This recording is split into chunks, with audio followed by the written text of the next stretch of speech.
अस्सलामु अलैकुम नाजरीन।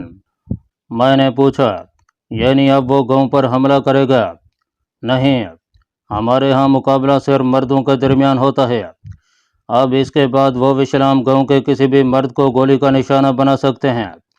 इस तरह हम भी जहादात के किसी लश्करी को निशाना बना सकते हैं। अलबत्ता ना तो वो इस्लाम गांव की हदूद में दाखिल होंगे और ना हम अलाम खेल में दाखिल होंगे। इस लड़ाई में औरतों, बच्चे और बूढ़ों को कुछ नहीं कहा जाता। वैसे ये असूल काबिल तारीफ है। शायद कहकर वो जाने के इरादे से मुड़ा। मैंने जल्दी से कहा, मेरा ख्याल है मैं भी आपके साथ चलता हूँ। नहीं, इस वक्त आपकी कोई ज़रूरत नहीं। फ़िलहाल तो गांव के ज़्यादातर मर्द पहाड़ों पर पहुंचकर मोर्चे बनाने में लगे हुए हैं। कुछ पुराने मोर्चों की मरम्मत करेंगे। असल लड़ाई सुबह की रोशनी के बाद ही शुरू होगी। अंधेरे में तो बस इमुनेशन ज़ाय करने वाली बात होती है। आप किस वक्त जाएंगे? मैं आप लोगों को नाश्ता करा के उधर का रुख करूँगा। फिर ठीक है। मैं उसके साथ मुत्तफिक हो गया था, क्योंकि एक रात की नींद लेकर हम ताज़ा दम हो सकते थे। और वो अस्सलाम वालेकुम कहता हुआ रुखसत हो गया। दरवाज़ा अंदर से कुंडी करते हुए हमने 2 चारपाइयों पर कब्जा जमा लिया। राजू सोते हैं, वो मेरी जानब मुतवज्जे हुई। हाँ, बेहतर यही रहेगा। मैंने तय किए हुए कंबल को खोलकर टांगों पर फैला लिया। एक खूबसूरत मुस्कुराहट मेरी जानब उछाल कर वो भी कंबल में घुस गई। सारे दिन की भाग दौड़ के बाद जिस्म आराम का तकाजा कर रहा था। एक अच्छी नींद लेकर मैं अगले दिन की लड़ाई के लिए खुद को अच्छी तरह तैयार कर सकता था। मेरा इरादा पलवशा को वहीं छोड़कर लड़ाई में हिस्सा लेने का था। मैं नहीं चाहता था कि उसे कोई अदना सी भी तकलीफ पहुंचे। हालांकि ये बात मैं अच्छी तरह जानता था कि उसके अंदर हिम्मत और हौसला कूट कूट कर भरा हुआ था। वो एक तरबियत याफ्ता कमांडो से कम सलाहियतें नहीं रखती थी। इसके बावजूद मैं उसे लड़ाई में झोंकने पर खुद को तैयार नहीं कर पा रहा था। अलबत्ता इतना मुझे मालूम था कि उसने बहुत मुश्किल से राज़ी होना था, और उसे राज़ी करने के लिए ज़रूरी था कि मैं कोई अच्छी सी तरकीब सोच लेता। सबसे बेहतर तो यही था कि मैं उसे अपनी खफगी से डरा कर लड़ाई में हिस्सा लेने से रोकता। इसी उधेड़बन में मेरी आंखें बंद होने लगीं और फिर मैं नींद की मीठी वादियों में खो गया, जहाँ पलवशा खूबसूरत मुस्कुराहटों और नाज नखरों के साथ मौजूद थी। हैरान कुन अमर यह था कि इस शहर अंगेज दुनिया में पलवशा के बाल बहुत लंबे लंबे थे। अचानक कहीं दूर से कलाशनकोव की तड़तड़ाहट उभरी और मेरी आंख खुल गई। रात के 2 बज रहे थे। कमरे में अभी तक ट्यूबलाइट जल रही थी। मेज़ पर पानी का भरा जग और गिलास रखा था। पानी का गिलास भरते हुए मैंने पलवशा की जानब देखा। वो गहरी नींद में थी। उसके चेहरे पर छई मासूमियत नींद में और ज़्यादा बढ़ गई थी। मेरे जहन में ख्वाब के मनाजर उजागर हुए और मैं बेसाख्ता उसे घूरता रह गया। मैंने काफ़ी देर हाथ में थमा गिलास मुंह से लगाया। पानी पीकर मैंने गिलास मेज़ पर रखा। मेरी दोबारा आँख अजान की आवाज़ से खुली थी।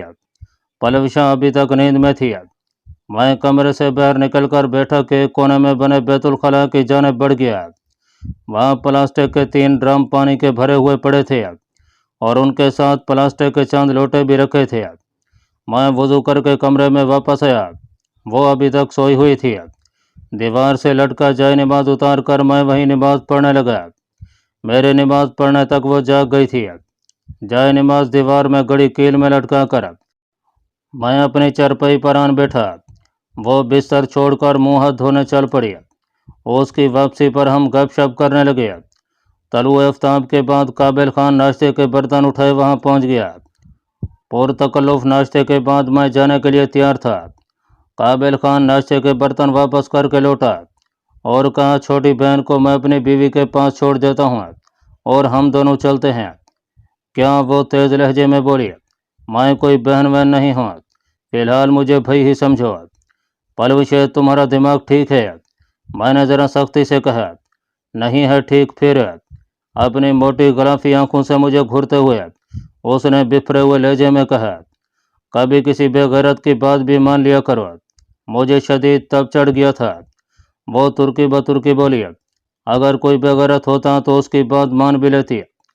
तुमने यहाँ रहना है कि नहीं? मैंने 2 टोक लहजे में पूछा। नहीं नहीं, मैंने वहीं रहना है जहाँ आप होंगे। उसने हतमी अंदाज में जवाब दिया। मैं बिगड़ते हुए पूछा, क्यों, मैं कोई बच्चा हूँ जिसे तुम्हारी हिफाजत की ज़रूरत होगी? वो झट बोली, मैं तो बच्ची हूँ ना, और मुझे आपकी हिफाजत की ज़रूरत है, इसलिए तो यहीं छोड़े जा रहा हूँ। कितनी बार बताऊँ, यहाँ नहीं रहना, आपके साथ ही जाना है। ठीक है, जो मर्जी है करो। मेरा पारा सचमुच बुलंद हो गया था। वो काबिल खान को मुखातिब हुई, काबिल भाई, आप 1 मिनट के लिए हमें अकेला छोड़ सकते हैं? क्यों नहीं? वो बाहर जाने लगा। कोई ज़रूरत नहीं। मैंने उसे रोकने की कोशिश की, मगर वो बाहर निकल गया। राजू, मैं सचमुच रूठ जाऊंगी। मेरा रूखा लहजा उससे बर्दाश्त नहीं हो पाया था। तो मना किसने किया है? मैंने खुश्क लहजे में कहा, और सने पर रफल का थैला पीठ पीछे डालने लगा। आपसे नहीं, जिंदगी से। अजीब से लहजे में कहते हुए उसने जेब से कबील खान वाला पिस्तौल निकाल कर कान पट्टी से लगा लिया। मेरा दिल जैसे उछलकर हलक में आ गया था। मैं तड़प कर आगे बढ़ा और उसके हाथ से पिस्तौल छीन कर उसके चेहरे पर 2 थप्पड़ जड़ दिए। बेवकूफ़, आमक, जाहिल, गंदी। मेरे मुंह में जो आया बकता चला गया। मेरे थप्पड़ों और अल्फाज का उस पर ज़रा सा भी असर नहीं हुआ था। वो इत्मीनान भरे लहजे में पूछने लगी, अपने साथ खुशी खुशी लेके जाएंगे कि नहीं? आ जाना, लेकिन वादा करो आज के बाद ऐसी हरकत नहीं करोगी। पहले आप वादा करें कि कभी छोड़ने की बात नहीं करेंगे। मेरे कंधे से चेहरा रगड़ते हुए उसने ऐसे लहजे में कहा जिसमें किसी के अपना होने का गरूर शामिल था। कब छोड़ने की बात की है चंदा? अगर तुम यहाँ रहोगी तो मैं वहाँ तसल्ली से लड़ाई का हिस्सा बन सकूंगा। राजू, मैं मोम की गुड़िया सिर्फ आपके लिए हूँ, वरना ये बात आप भी अच्छी तरह जानते हैं कि ऐसे मराहल मेरे लिए कोई नई चीज़ नहीं है। और जहाँ तक ताल्लुक़ है मरने का, तो मौत का वक्त तो टला नहीं करता। तो क्यों ना जब मौत आए तो मैं अपने राजू की बाहों में हूँ। मेरा ख्याल था तुम इतनी ज़्यादा ज़िद्दी और हठ धर्म नहीं होगी, मगर मैं गलत था। उसे खुद से अलहदा करते हुए मैं बेरेटम 107 के थैले की डोरियां कंधे में डालने लगा। मुझे आपकी बातों से अब भी खफगी की बू आ रही है। सामान वाला थैला उठाते हुए उसने बगौर मेरे चेहरे को देखा। उसका मासूमियत से पुर लहजा सुनते हुए मेरे मुंह से बेख्तियार कहका निकल गया था, हाँ अब ठीक है। उसने कलाशनकोव उठाकर कंधे से लटका लिया। मैंने भी अपनी कलाशनकोव उठाते हुए संजीदा होकर कहा, पलव से आइंदा मुझे ऐसा मौका कभी न देना। कमीने, तुमने मेरा सांस ही निकाल दिया था। माफ़ी चाहती हूँ, आइंदा ऐसा नहीं होगा। वो भी एकदम संजीदा हो गई थी। काबिल खान बैठक के सहन में बिछी चारपाइयों पर बैठा अपने कलाशनकोव पर कपड़ा मार रहा था। कबायली हजरात अपने सफाई से ज़्यादा अपने हथियार की सफाई का ख्याल रखते हैं। खुद कई कई दिन के मेले कपड़े जेब तन किए होंगे, मगर उनका हथियार खूब चमक रहा होगा। तो क्या फैसला हुआ? हमें कमरे से बरामद होता देखकर वो खड़ा हो गया था। वही जो मैं चाहूँगी, पलव शाह ने शौकी भरे लहजे में कहा, और काबिल खान बेसाख्ता हंस पड़ा। जीशान भाई, इसका मतलब है आप हमारी बहन से डरते हैं? गहरा सांस लेते हुए मैंने कहा, आमकों से डरना ही पड़ता है। बात तो 16 ने सही की है। कलाशनकोव को कंधे से लटकाकर वो भी चलने के लिए तैयार हो गया था। उसकी मदद में चलते हुए हम बैठक से बाहर निकले। इक्का दुक्का फायर की आवाज़ सुनाई दे रही थी। काबिल खान ने हाथ में किनोट का सेट पकड़ा हुआ था। यह भी यही काम की तरह वायरलेस सेट था। बैठक से निकलते ही वो अपने आदमियों को हमारे आने की इतला देने लगा।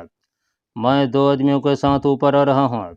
उसने इस अंदाज में कहा था कि अगर कोई दुश्मन सुन भी लेता तो उसे ये मालूम न होता कि उसके साथ हम जा रहे हैं। आ जाएं। रेडियो सेट से एक नामनूस आवाज़ उभरी। यकीनन वो खुशहाल खान के लश्कर का कोई कमांडर था। बेहतर होता है कि आप अपना सामान यहीं छोड़ देते, सिर्फ हथियार ही काफ़ी थे। काबिल खान ने मेरी पीठ पर लादे थैले की तरफ इशारा करते हुए कहा, इतना वजन साथ फिराने का क्या फ़ायदा? मैंने हंसकर कहा, ये हथियार ही है भैया। ये भला कौन सा हथियार है? उसके लहजे में हैरानी थी। यह स्नाइपर राइफल है। अच्छा, दूर मार राइफल है। उसने समझने वाले अंदाज में सर हिलाया। बिल्कुल सही समझे। उसने झिझकते हुए कहा, अच्छा अगर बुरा न मानूं तो एक बात पूछूं? पूछो। गांव के आखिरी मकान को पीछे छोड़कर हम थोड़ा सा नशे में उतरे। उससे आगे हमें एहतियात से जाना था। गो दुश्मन कुछ फासले पर था, لیکن اس کے پاس اگر کوئی سنیپر رائفل ہوتی ہے تو گولی لگنے کا خطرہ بڑھ جاتا ہے۔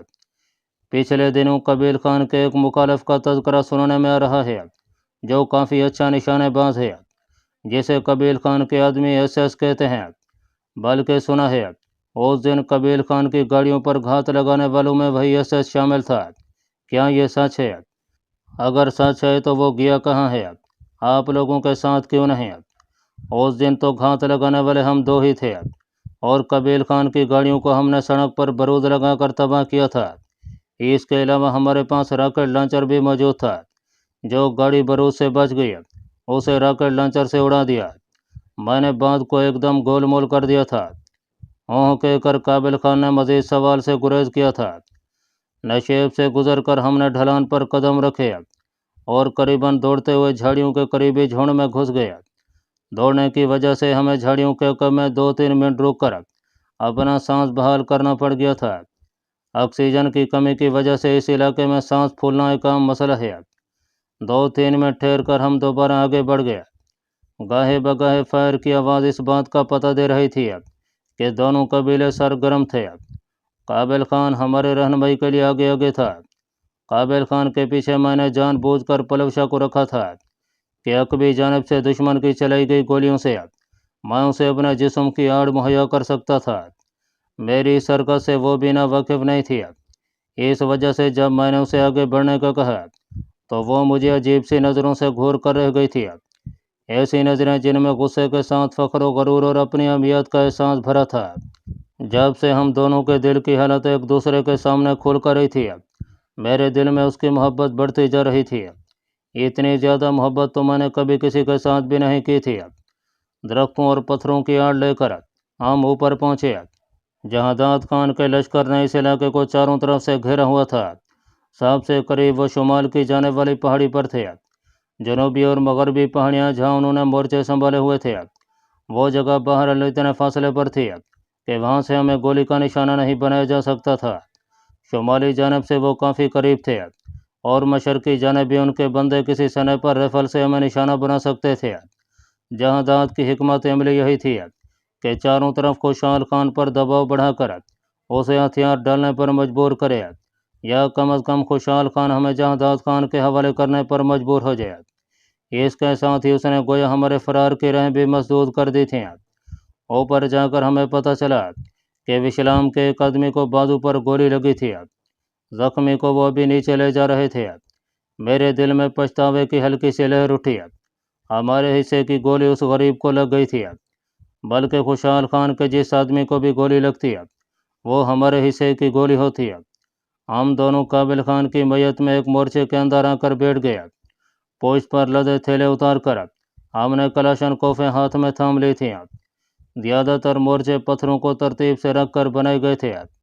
مورچوں کی شمالی اور شرقی جانب پتھروں کی آڑ بنائی گئی تھی کیونکہ انہی اطراف سے دشمن کی گولی وہاں تک پہنچ سکتی تھی۔ چند آدمی جنوبی اور غربی جانب نگران تھے کہ اس جانب سے جہاں داد خان کے آدمیوں کے آگے بڑھنے کی صورت میں وہ اپنے ساتھیوں کو بر وقت مطلع کر سکتے تھے۔ البتہ وہاں تک گولی اتنی آسانی سے نہیں پہنچ سکتی تھی کہ دونوں پہاڑیوں کے درمیان فاصلہ زیادہ بن رہا تھا۔ قابل خان ہمیں وہاں بٹھا کر اپنے اور دشمن کی جگہوں کے بارے تفصیل سے بتانے لگا۔ چند منٹ تک ہمیں علاقے سے واقفیت دلانے کے بعد وہ ہمیں محتاط رہنے کی تاکید کر کے خوشحال خان کے مورچے کی جانب بڑھ گیا۔ وہ خوشحال خان کا دست راست تھا اور یقیناً خوشحال خان کو اس کے مشوروں کی ضرورت تھی۔ میں نے اس کے ساتھ خوشحال خان کے پاس ضرورت اس لیے محسوس نہیں کی تھی کہ ایک تو اس نے مجھے ساتھ چلنے کی دعوت نہیں دی تھی، دوسرا مجھے بھی خواہ بڑا بنانے کا شوق نہیں تھا، اور سب سے بڑھ کر میں قبیلیوں کے طریقہ جنگ سے کوئی خاص واقفیت نہیں رکھتا تھا۔ دیکھو اکیلے بیٹھ کر خوف زدہ ہوتے رہتے، اب اتنا حسین ساتھی ساتھ موجود ہے، اس کو دیکھ کر دل بہلاتے رہو۔ قابل خان کے تھوڑا دور جاتے ہی پالوشا نے شرارت بھرے لہجے میں کہا، عجیب لڑکی تھی، برملا اپنی تعریفوں پر شروع ہو جاتی۔ میرے جواب دینے سے پہلے ہی شمالی جانب سے کلاشن کوف کے مسلسل گرجنے کی آواز آئی۔ خوشحال خان کے آدمی بھی فائر کا جواب دینے لگے۔ قابل خان جھکے جھکے ہمارے مورچے کے قریب سے گزرا اور میری جانب دیکھتے ہوئے کہا، ہمارا ایک اور آدمی زخمی ہو گیا ہے، ज़्यादा जख्मी तो नहीं है? मैंने बेसाख्ता पूछा।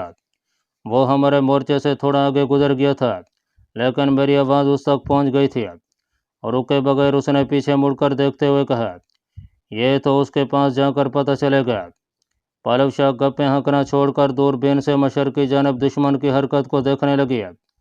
आड़ के ऊपर से नहीं, दाएं जानब से उस सिमत का जायजा लो। उसे सर मोर्चे की दीवार से ऊपर निकलते देखकर मैं टोके बिना नहीं रह सका था। अब उनमें कोई राजा तो मौजूद नहीं है कि मुझे खौफ महसूस हो, उसने मज़ाया अंदाज में कहा। लेकिन इसके साथ ही उसने अपनी हालत तब्दील कर ली थी। एकदम फायरिंग शिद्दत इख्तियार कर गई। पालव शाह ने दूरबीन रखकर कलाशनकोफ उठा लिया और इक्का दुक्का फायर करने लगी। मैंने अलबत्ता गोली चलाने की ज़रूरत महसूस नहीं की थी। मेरी हमेशा से ये आदत थी कि मैं गोली यूं ही ज़ाय नहीं किया करता था। एक मैगज़ीन खाली करने के बाद वो भी कलाशनकोफ गोद में लेकर मेरे पास आन बैठी। उसी वक्त एक आदमी झुके झुके दौड़ता हुआ हमारे मोर्चे के करीब आया और हाथ में पकड़ी कपड़े की एक थैली मेरे हवाले करते हुए बोला, इसमें गोलियां हैं, आप लोग इक्का दुक्का फायर करते रहें, वरना दुश्मन हम पर चढ़ दौड़ेगा। मैंने थैली उसके हाथ से लेते हुए पूछा, जख्मी की हालत कैसी है? शुक्र है बच गया है।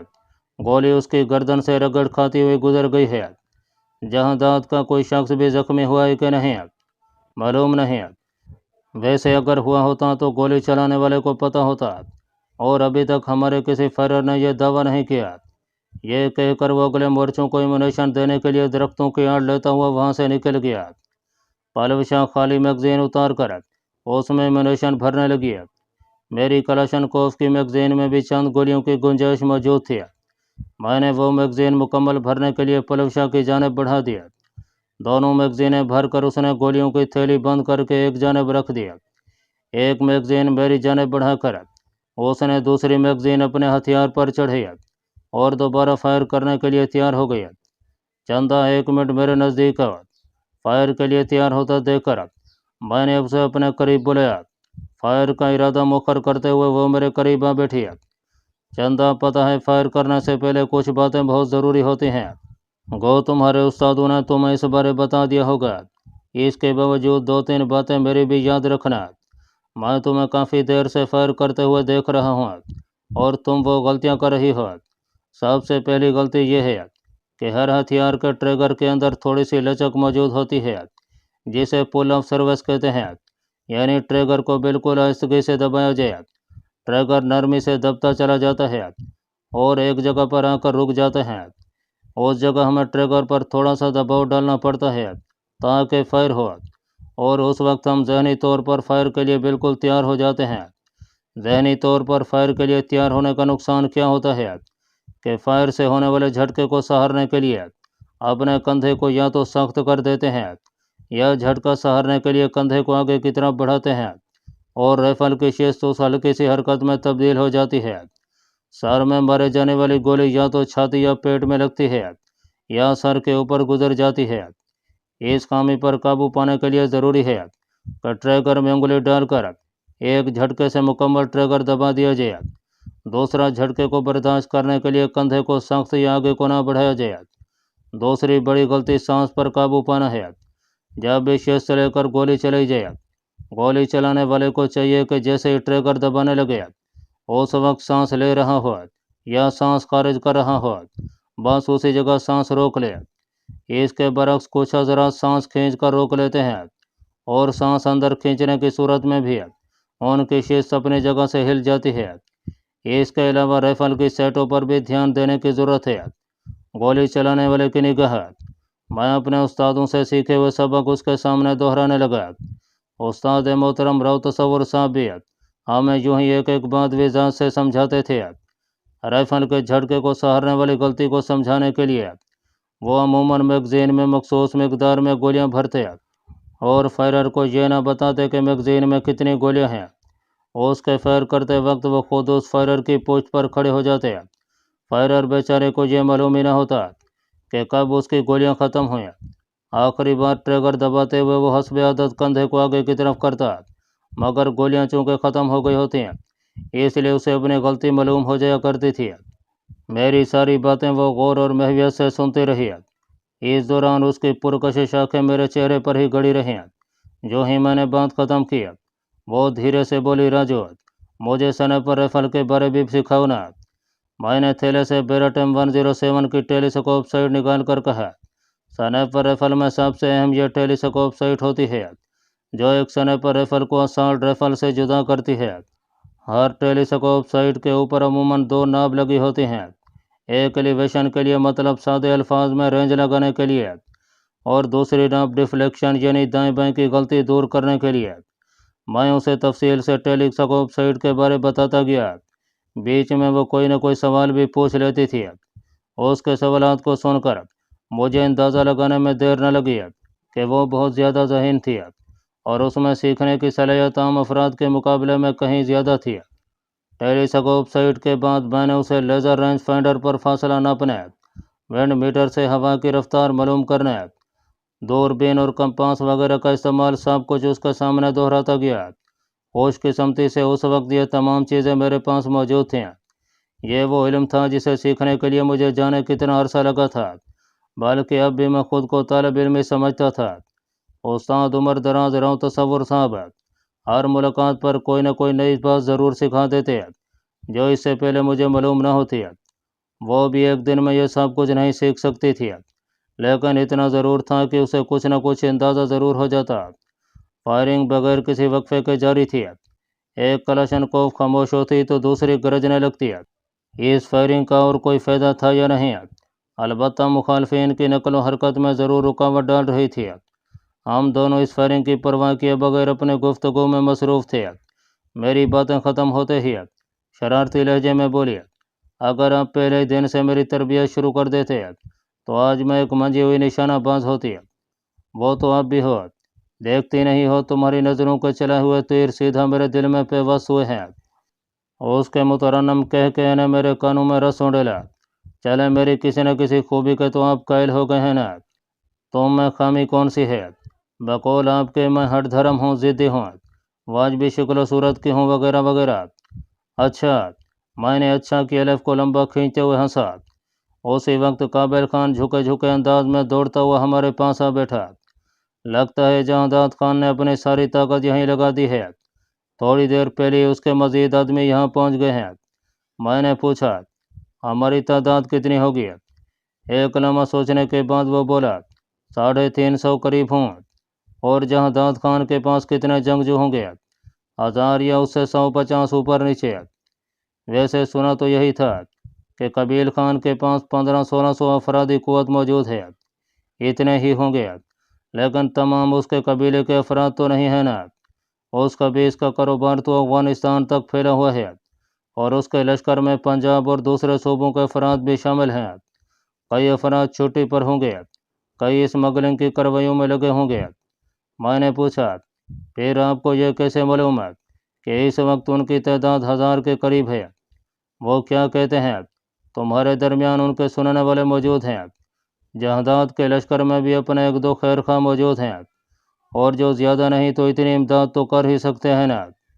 2-3 कलाशनकोफ़ें एक साथ गरजीं। काबिल खान भी ऊंधा लेट कर अपनी कलाशनकोफ की आवाज़ हमें सुनाने लगा। चंद गोलियां फायर करके वो सीधा हुआ और कहने लगा, अगर यहाँ तंग हो रहे हो तो मैं आपको वापस बैठक में भिजवा सकता हूँ। कम अज़ कम हमारी छोटी बहन का तो ख्याल रखोगे।